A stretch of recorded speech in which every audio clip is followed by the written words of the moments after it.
Welcome to People Unplugged, the podcast from the creative team at People Unboxed. I'm Westy, Digital Director at People Unboxed.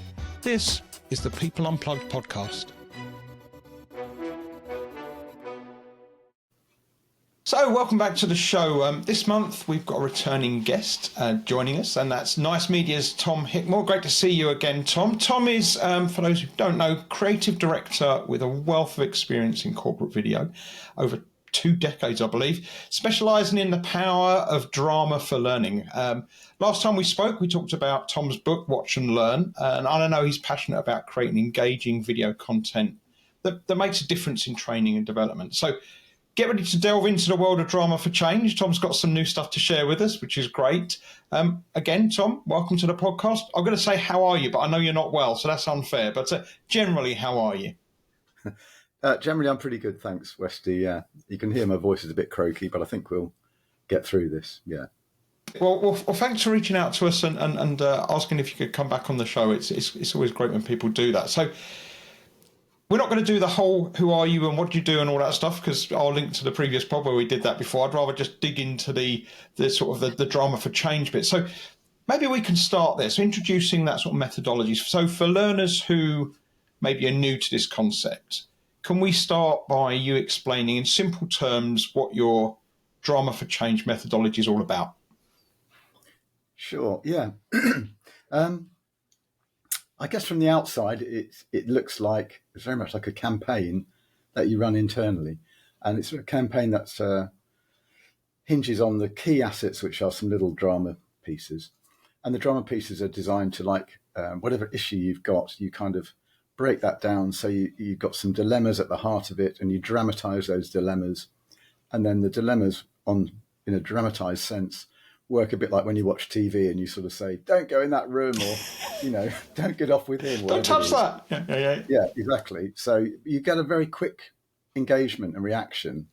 And it's literally about keeping that. And once you've got that reaction, you're asking people, what would I do in that circumstance? And what you've done is you've created a circumstance in the drama which exemplifies principles in relation to the thing that you're teaching. And it might be two principles coming into conflict, for example. But what it does is it makes people very quickly get into something very deeply and have an opinion on it. And once they've got an opinion on it, you run with that and you use the campaign to keep that conversation going. So that's the sort of high level. And what's your inspiration behind developing that? And what sort of problem are you trying to solve? Is it that, are you trying to get more of an emotional response to learning people are doing, for example, or is there something else involved? Well, I think that's kind of what it ends up doing. I just came to it because I've been making video for learning all my life, and then I was mostly interested in drama. In the lockdown, I wrote this book, which we've referred to, and then you were kind enough to get me on the program. There was a bit of interest about it. And then I kept on thinking about it and thought, what's the ultimate that you could do with video drama? And I sort of worked out this little system, essentially, and I've, put it into practice in a few cases and had some really good results. So that's basically it, yeah. Well, we'll dig into the big one of the big success stories in just a second, but some of the information you shared with me and stuff that I've been reading up on this, I saw a mention of scientific basis for this approach. So maybe you can elaborate on the psychological sort of behavioural principles that underpin that sort of drama for change bit. Yeah, well, the bit that there's a couple of sort of main principles. One is that, excuse me, yeah, there's, you're probably aware of experiments to show that essentially when you tell people what to do, they can very often be resistant to that, especially if it sort of challenges their sort of core beliefs, their self-identity and so forth. And that can just be as simple as, something they've got used to doing in a certain way, and you tell them that you want to do it in another way, and they sort of own this behaviour. Another little slight thing to slide in at the side is anything that you're trying to get people to do and they're not doing, it's a behavioural issue. It's not really about knowledge. Yeah. So you're trying to get people to behave differently. So anyway, there is experimental stuff to show. They've basically strapped people to desks and tried challenge their beliefs, and when that happens, then certain things light up in their brain that show that it feels like a physical attack. It's the same kind of experience. What you're, and we'll get into this when maybe we'll look at the Brighton and Hove work that you did with the buses, with the Metro bus, which I know is a sort of real success story. We'll get onto that and we'll use that as a case study. But so just painting a picture and taking people back a little bit. So is the drama pieces that you're creating aren't necessarily replacing training per se. Are they something that sort of sets people up for then to have a wider conversation to then discuss change? Or explain how those two sort of things work together. Well, this is the thing, because it's kind of like a principle that you can apply in different places. So in the bus example, we did use it in a kind of ordinary training setting. But equally, you could use it in a sort of change, when you're trying to get some change innovations going in an organisation, because that's when a lot of resistance often comes up. Or just in some, I think it's generally good for things where other forms of training have failed. So at the moment, I'm talking to Network Rail about bridge strikes. I don't know if you know about that, because there's six bridge strikes in the country every day. Like, in other words, lorries driving into bridges. They've chucked millions of pounds into this, lots of training and awareness, but they haven't tried a behavioural initiative. So that's what where we think that could make a difference. So I could go on, but I think no. That's fine. So basically, it potentially could be used as part of a classroom session. It could be used as part of an e-learning initiative. It could be basically different ways of using the same thing. But what we're trying to do is look at have an emotional response and then try and change people's behaviour, rather than saying, like you say, here's the knowledge. Let's get on to the Metro bus bit then. So this is Brighton and Hove buses, right? Or Metro bus. And do you know what, Wesley? Could I just go back and go to the theory just a tiny bit more? Oh, please do. Yeah. Let's do that. Yeah. Great. Because that was just like a first bit of the theory, but the bit go on. Let's go for it. Is the Robin Dunbar stuff? Do you know all about that? No. Tell me more. Okay. Well, he's a British genius who's not so well known. You've probably heard of the Dunbar number, but he's an evolutionary psychologist, and he did all this excellent research about primates. And I've got to sum up a sort of life's work here. But Dumb it down for me, Tom. Go on. He was looking at primates and saying, it looks to me like the size of the brain might be related to the group size in the primate. And he plotted it out, and it did relate. It's directly proportional, but more precisely, the neofrontal cortex, which is the biggest part of the primate's brain, is directly proportional to the social group size. And then he said, well, what about people? So if you took that same ratio of brain size, how big would the group be? And that turned out to be about 150, which is known as the Dunbar number. Right. And then he said, well, can we prove that? So he plotted it against all sorts of things like Facebook, friends, the size of the average settlement in the Doomsday Book, the sort of basic core unit in armies, and this figure of 150 kept recurring. Keeps coming back. So then he said, well, how come we can live in 150 groups and they can only live in, up to, I don't know what it is, 80 or something. And then what he found is that the way that primates bond the groups is by grooming and physical grooming. And at a certain point, the amount of time you spend grooming means that you can't go out and forage and raise the kids and all that. So there's a sort of cut-off point to that as a way of keeping the group together. So therefore, his next thing was what did we develop? That was to replace that, to allow us to be in bigger groups, because the bigger the group, the more dominant the primate can be in the ecosystem.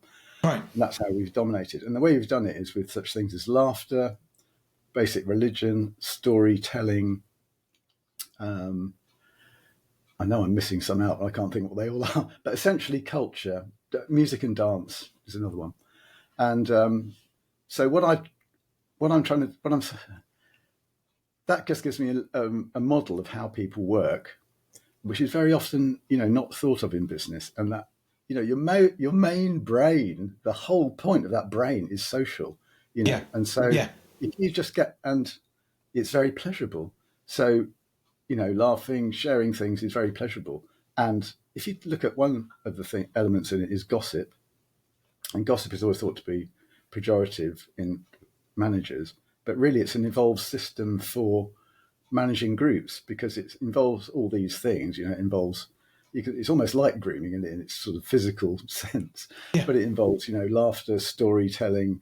You're talking about moral structures, making meaning together, and so really what the Drama for Change thing does is it taps into what I call the gossip engine.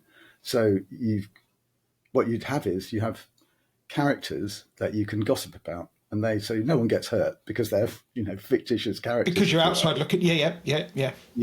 And it also enables you in a sort of another framework, to talk about difficult issues without it being personal.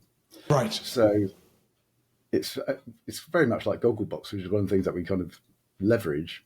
But so the whole idea is to get people talking and engaged, and then you keep pumping that thing up. You're using people's natural instinct, if you like, and using that pleasure that they get, the endorphin, and then just trying to keep that turning. So that's the basic sort of way we're going at it. And that, if I can pick up on that number you were just talking about there, then so.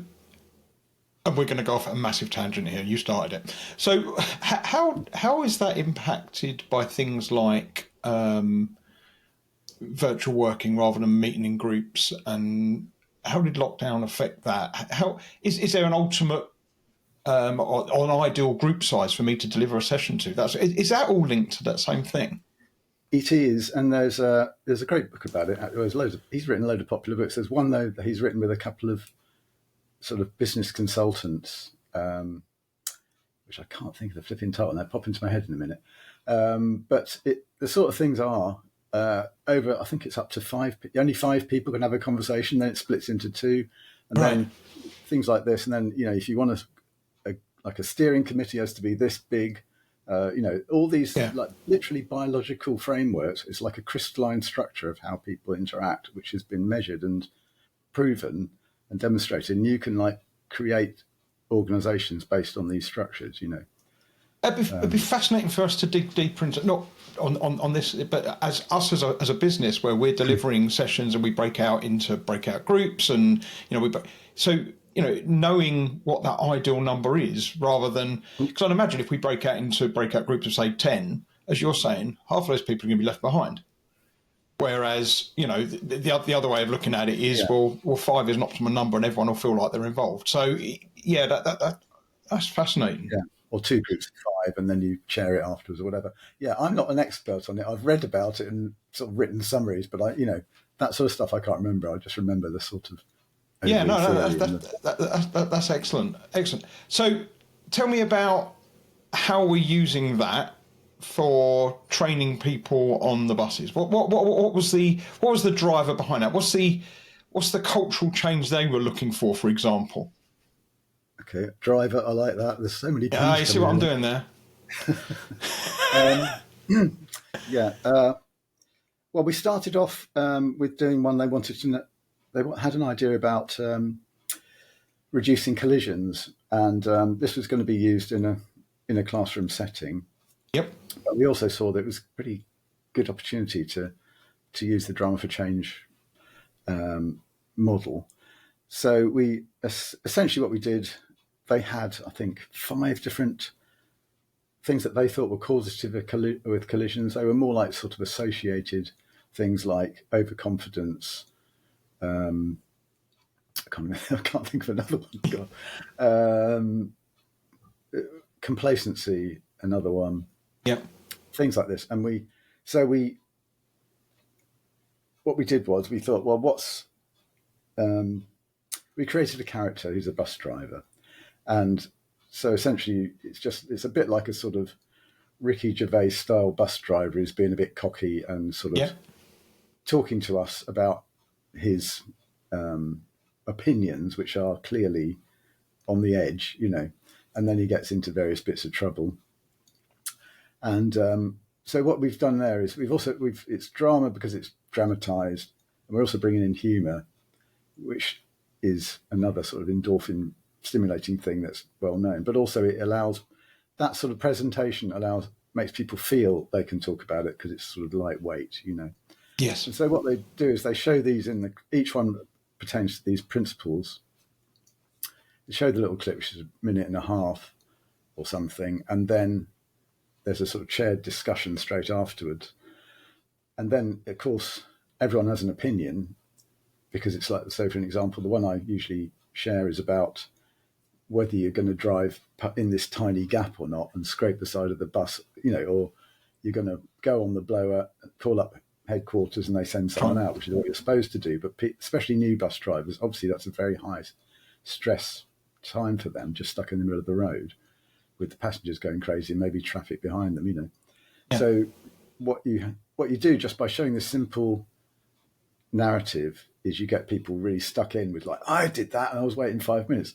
You know what I mean? So then what you're doing is you're modeling behavior, you're modeling principles of behavior. The chair of the trainer is there to feed in all the facts and rules and everything as that goes on. So whereas if you did it the other way around, you sort of, before when they were just giving people this information, it was like, all right, yeah. But it doesn't really mean anything. There's nothing to apply it to, So as soon as you give them the application first, get them excited, and then you can feed in all the information. And that we also use it in a different way as well. And how, take us back to, maybe you can walk through the process of, not physically how you create these videos, but is there something in there for you to make sure you've picked the right actor? Could potentially they use someone who actually works for the business themselves? And then who writes the scenarios? Because obviously you're not an expert on bus driving. I wouldn't have thought. Maybe I'm doing you a disservice there. But so how does that work hand in hand? Because obviously you've got the video creation background and the expertise, but they've obviously got the subject matter experts. So how do those two things work? Yeah, well, we go in with the writing team, and we get all the information out of the client that we can in terms of what do you think the issues are. They've already got some, like a list of issues they've defined, but we explore those in greater depth. We also then do focus groups with actual drivers, and then they tell us the stuff that the management won't tell us, Right, yeah, what really happens, right? And I think that's what I'm trying to get to, because for anything like this, I mean, we've all watched stuff on the TV and thought, oh, come on. But, yeah, it must need to feel real for them to open up, surely. So, yeah, those focus groups, I can see those being key. Yeah, so then we try to push it to the edge. Whatever we do, I'm not joking, we try and push it to the edge as much as possible with what the management can handle. Yeah. Because it's just much more real. It's much more engaging, but obviously then they pause, they stop us going over the edge. I mean, so you're all right, it's not that we're going to start having them effing and blinding, but we try to get it up to the edge of cheekiness, so that it feels therefore much more about the workforce than it does about the management. That's the idea. Go on, sorry, current Tom. I was saying, in terms of the casting, we agreed with the client that they would be. We'll have a bloke because he's a sort of cocky bloke you've got to take the mick out of. That's punching up. If it's a woman, you'd probably be punching down. You know what I mean? So we had a white guy that you could take the mick out of, and then we actually got a guy. He had to drive a bus a little bit, so we managed to find an actor who could drive as well. But a lot of it was just green screen. But he did a little bit of driving. Yeah. Excellent. And the scenarios filmed or designed, as you've already sort of touched on, to promote discussion amongst the drivers. So, it's the idea then for them to look at the scenario, discuss the scenario within the group, and then maybe come up with their own solution. So do you go as far as showing the consequences of decisions made, or is there any branching, or is that not really part of what we're trying to solve? No. I think in a way, because the way I see it, that is how can I put it? That's like too paternalistic or so, Yes, whatever. yeah, yeah. No, I I totally think, agree with you. yeah, the whole idea is to open it up and give people a problem very clearly that's very relatable and ask them to solve it. And as the management have literally said, people are coming up with their own solutions, and they're also like sharing those solutions as well. And they also cite the videos in their internal social media, which is also how we've also shared them in the social media as well. And what about training for the facilitators who were in the group? So obviously they'd seen the video, they knew it. Are they?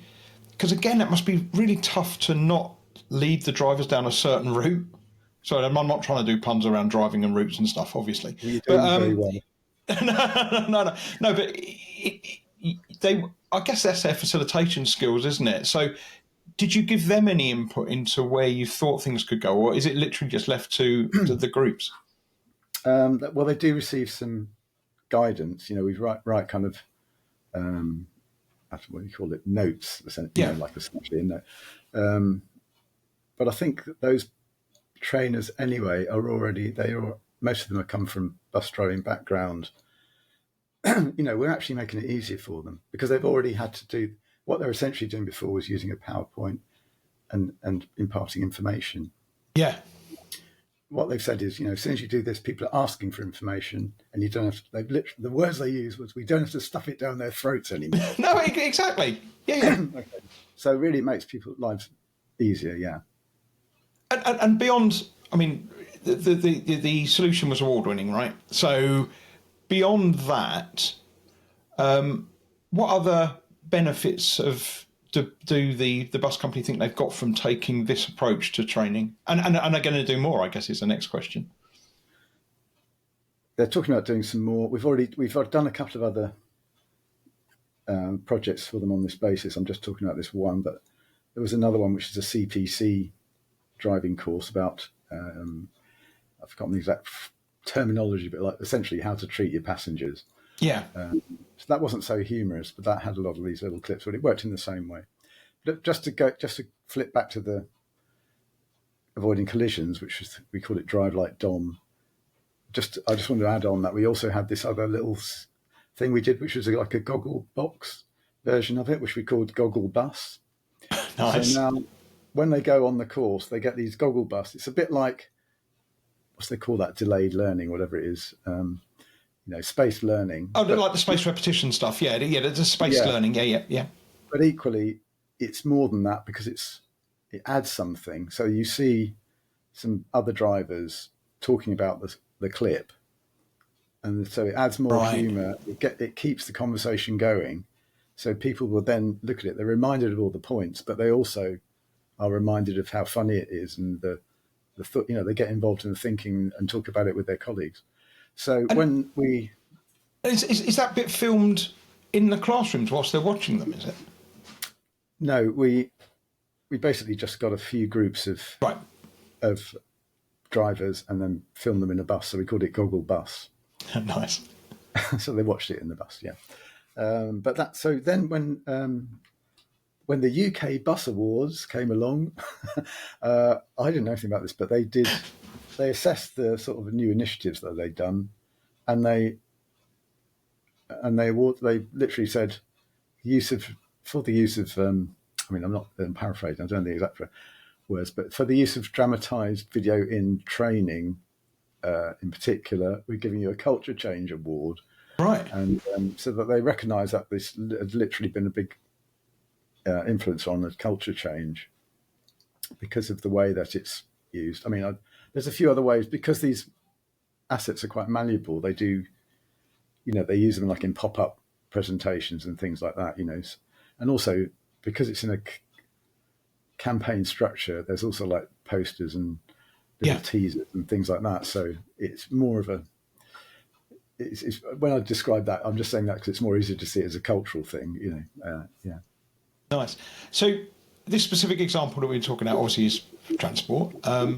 So you must see a bigger use for drama for change methodology. So what other applications, what other sectors, what type of organisations are you maybe working with, or where do you think this would be a really good fit? That last one, I'm not quite sure. I think it's very good for compliance, actually, and especially Yes. compliance. I mean, what I described, the avoiding collisions, is a compliance thing. I think you can, because compliance is fundamentally, if you've got a hole in it, it's behavioural. I think it's worth thinking about drama in that context. And similarly, change initiatives to get people thinking about that. We've also used it in sort of DEI stuff. I mean, it can go there, but that's always a bit scary. I got to say, I'm laughing because that's the first thing that came into my head. At the moment, there's a lot of push for sexual harassment training and the like, which I can see it being really powerful for, as a sort of, again, outsider looking in, going, oh my God, I know that sounded like banter, but it could be taken like this. I see that, but at the same time, you've talked about the humour and wanting people to open up, and that would make me nervous. But I don't know. A little piece for the buses as part of this. I'm not quite sure how effective it is. They seem to be pleased with it, but which was essentially a little film about a guy sort of remarking on a woman's bum and sort of saying, it's a nice view, kind of thing. So in these things, we often try and look at grey areas, so It's not like, I'm a filthy sexist or you're a terrible racist. It's more like, oh God, is that behaviour really right? And, yes. Yes. That's the part that's easy to talk about, a lot easier to talk about, so there aren't exactly goodies and baddies in that. So that's, actually, as a general guide, that's a good way to sort of open up the subject. It's still, difficult, but Yeah, and as you're describing it, I love the idea, and I totally get. I see how this would work. If I take it back to my world, which is predominantly face-to-face delivery now, I can see how this would really work well within a course. So sort of just rather than being do it like this or why do we? You ask questions quite often in a classroom situation, and people are giving you the answer they think you want to hear. Whereas I think the real learning comes from the open discussion and the facilitation and saying, yeah, but do you agree with that? What do you think? And having something on the screen where I guess it's us looking in on something with that bit detached. I can really see how that opens people up and opens up those conversations. When I said what are the uses, I can't really think of anywhere where it wouldn't particularly work, if that makes sense, which is great news for you. I can give you a couple more examples. Yeah, please do. Which is so just running with the diversity. We've done something. It's going to be in Learning Excellence Awards in a couple of days, actually. Right. Which has been shortlisted, which was for Fiserv, big fintech company, yes. And it's about integrating neurodiverse people into the workplace. And so we have these little dramas, and the way they've used it is to sort of have chaired meetings that they roll out across the whole organisation. It's an international organisation, this is for the EMEA bit. So we shot the dramas in a white studio, so it could be sort of anywhere-ish. Mm-hmm. And there's also one with a immersive, 360, which is more to do with the sort of physical effects of perception that neurodiverse people can experience. And what I find really exciting, it's their idea to use this to source, it's like crowdsourcing some SOPs to change the workplace, to make it more, user-friendly for neurodiverse people. So that's, it's a sort of sideway, it's a twist on it, but it's an interesting one. Another one we've done is for an engineering company which is to do with compliance. Things like there's been we came up with a scenario about someone dropping a glove off of a scaffolding and it falling on, almost hitting someone on the head or something, and then them saying, "This is dangerous. You've got to close down the site." Give everyone a health and safety lecture, and they're saying we can't do that because we're going to, we're almost finished and we're going to, various reasons. So Yeah. it's just a classic dilemma, but it opens up thought. Yeah, a third example that we did was for the now defunct Health Education England, so essentially for the NHS, which is about adult safeguarding. And as you can imagine, something like that is extremely complex. Yeah. And they wanted to do something that was about multidisciplinary working.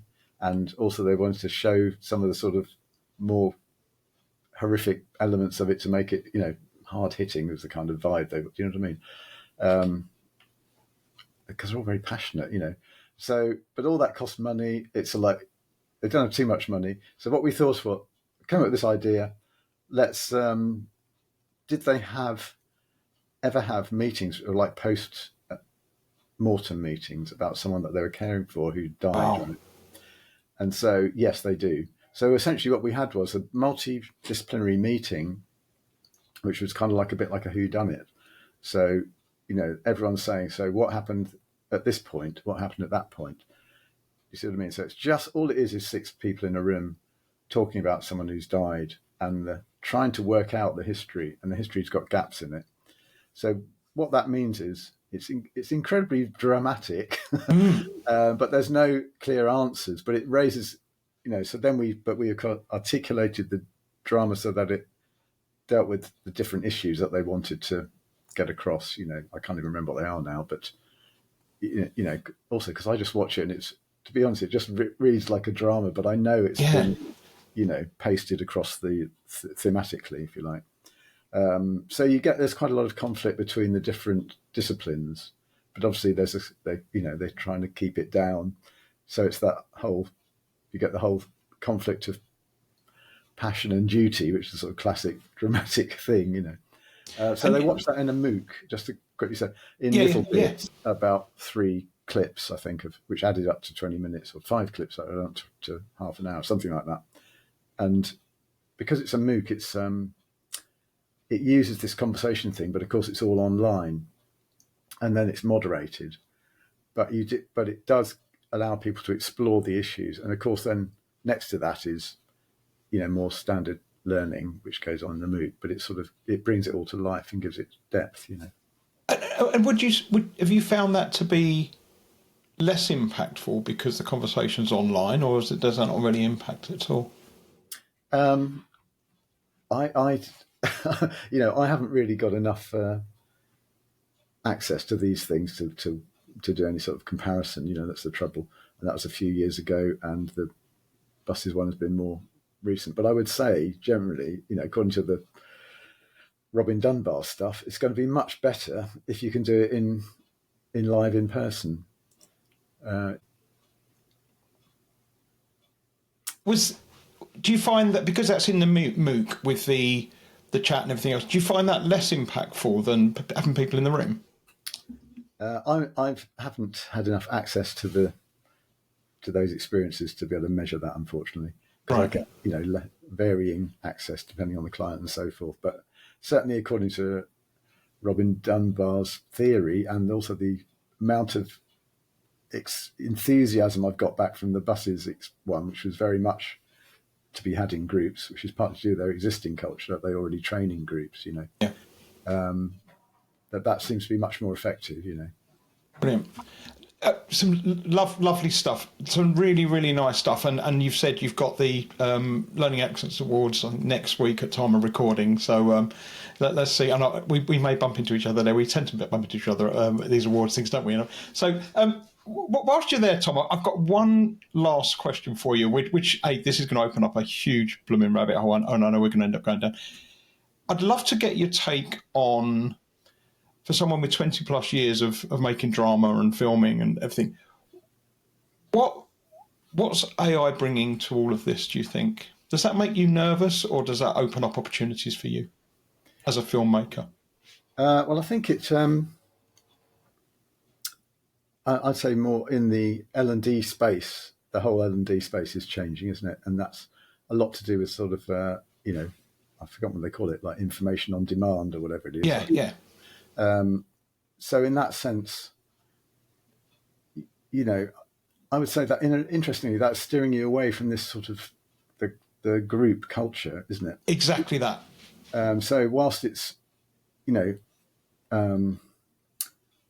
very functional in terms of delivering information, it's less functional in terms of delivering group identity and, making. I think what is often overlooked is the fact that if you just structure your organization and your learning and all that stuff to do with group identity, and you will get more productivity regardless of even almost what you do. And that's why, so in that book I was talking about, the Robin Dunbar one written by the consultants, they said, if you take everyone out for a meal before you have a meeting, you'll get a much more productive meeting.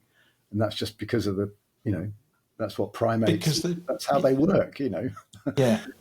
So that's, I think, the thing that we're going to lose. But interestingly, I think maybe, delivering information is less of a sort of human thing in essence than delivering notions about behaviour and society and so forth. So in a sense, you could say, oh, we're dumping all that stuff onto AI and then we can work on the human side more and develop it. I think, in a sort of commercial sense, I'd say like the market is certainly slow at the moment, but I think that's partly because we're pretty much in a recession and there's so much change. No one wants to know where to jump for big investments, Well, let's hope there's definitely still a space for the stuff you're doing, because it's so different. And as you say, working in these groups is brilliant. Tom, I'm going to let you do the shameless plugs now. So if people want to get a hold of you, talk to you about more of the stuff you're working on, talk about some of the stuff you do with Nice Media, how's the best way to do that? I guess I'm most active on LinkedIn at the moment, or you can just look up nicemedia.co.uk. That's our site. So Tom Hickmore on LinkedIn, nicemedia.co.uk. That's it, really. Lovely, no problem. Tom, thank you so much for. Okay, there's going to be multiple thank yous here. Firstly, for your time and the work you're doing. Secondly, thank you for sticking with, which hopefully our listeners and viewers won't see, that the fun and games we've had with internet today doesn't. Oh, honestly, I love a challenge in editing. At my end. No, that's fine. And thirdly, I know you're not feeling the best today, so you're coming across really well, and I'm so glad you found the time to join us. So thanks again for your time. Really appreciate it. Thanks very much for inviting me, Wesley. Yeah, look forward to seeing you soon. No problem. We'll catch up soon. Thanks, Tom. Take care. Thanks for joining us today. Feeling curious to learn more about how we help people remember stuff? Well, why not sign up for a free trial of our AI-powered bite-sized learning app, BentoBot? You can do that easily at bentobot.com. And you can catch up on interviews with all of our previous guests by subscribing to this pod via Apple Podcasts or any podcast platform. Till next time, take care.